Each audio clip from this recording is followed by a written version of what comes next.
Peggy, would you like to see the germ that's causing your trouble? I'd rather not, Doctor. I'd rather you did. It'll give you an understanding of the nature of your disease.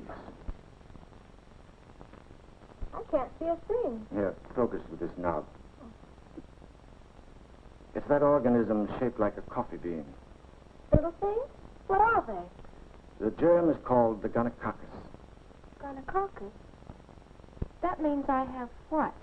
That means there's no question about it, Peggy. You have gonorrhea. There could be another germ like that gonococcus, couldn't there? I said there's no question, Peggy. Where would I get that? Sit down, Peggy.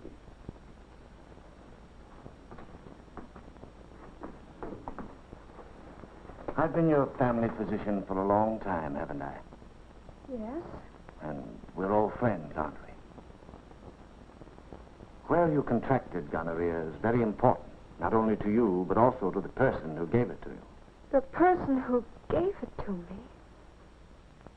Gonorrhea is almost always caught through intimate contact, sexual intercourse.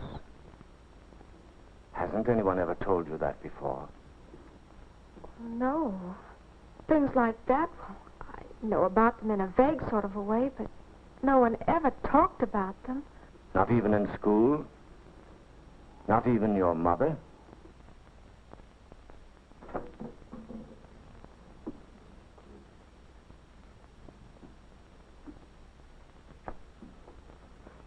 My mother. I should say not. That would be facing the facts of life. What do the facts of life have to do with a girl like me? This couldn't happen to me. And now it has happened. Those little things under your microscope are changing my whole life.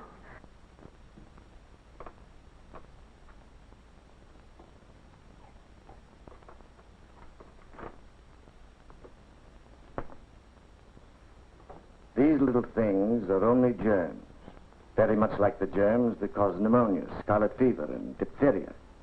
Germs can't change your life if you destroy them. And that's what we're going to do, Peggy. All right, but what about Mother? She's waiting out there in that reception room. What'll I tell her? The truth. She's the one person to help you and to understand. Not Mother. She's out of this world. But we never confide.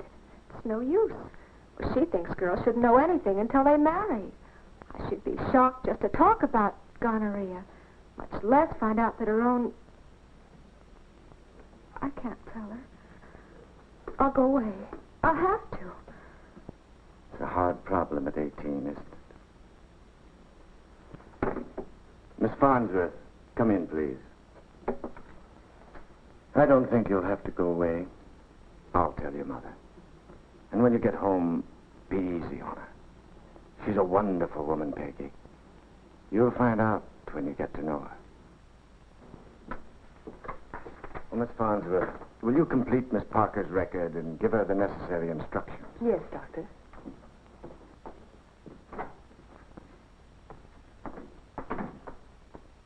Oh, wait a minute, Peggy.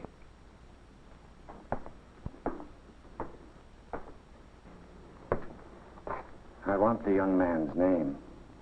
Must I tell you that? It isn't a question of must. Don't you want to help us find him so that he may be given the proper treatment?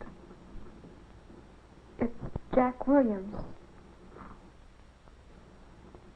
Thank you, Peggy. Will you please come in, Mrs. Parker?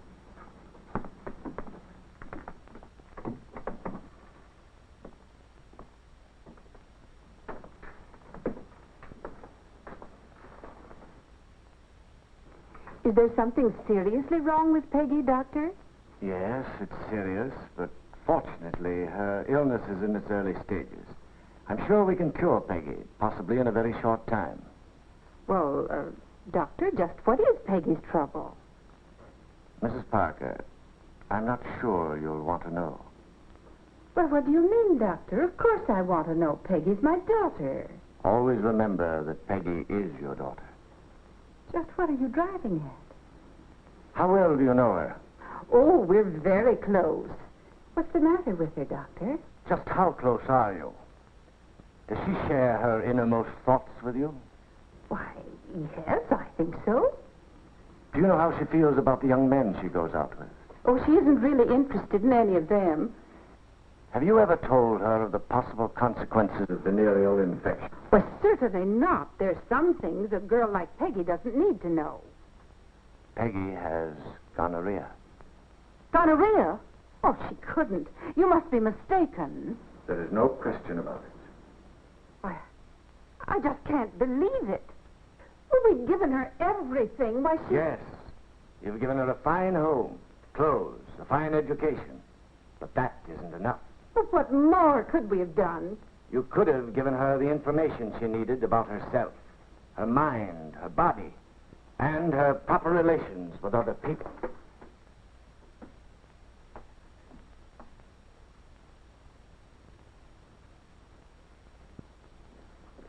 I didn't know.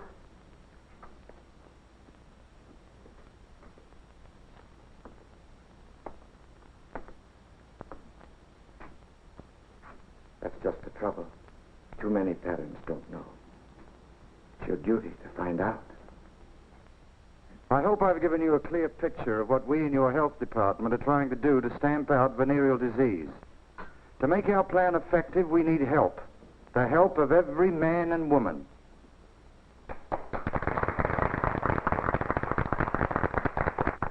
Thank you very much, Mrs. Andrews, for giving me the opportunity to talk to your club. Dr. Barnes, I'd like to ask if there isn't something that we women can do to help our young people with these problems. Yes, there is. You can learn a lot more about venereal diseases than I can tell you in half an hour. Mrs. Andrews, I'd like to suggest that you appoint a committee and come to our office and make a study of these venereal diseases.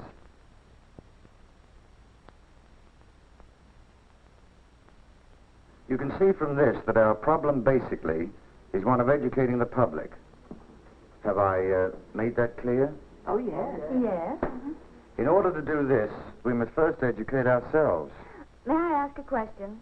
You go right ahead, Mrs. Harris. Interrupt any time. We've never known a single person who actually had a venereal disease. Aren't we getting excited about a problem that's really not as serious as you're making it? Mrs. Harris, people with syphilis or gonorrhea don't go around talking about their disease. In a few minutes, we're due at one of our hospitals to listen to a discussion being held for a group of patients now receiving treatment for syphilis and gonorrhea. We feel it is important to give you some basic information about venereal diseases, their causes and effects, in order that you may understand your illness and be better able to protect your health.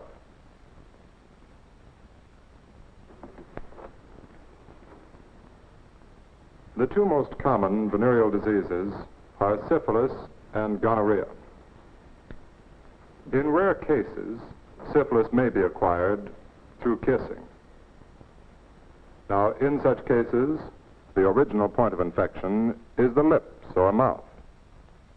However, syphilis is almost always contracted through sexual intercourse, and infection starts in the genital organs.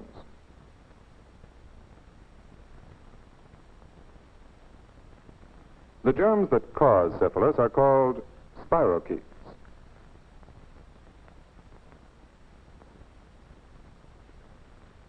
Here we see the spirochetes attacking the cervix.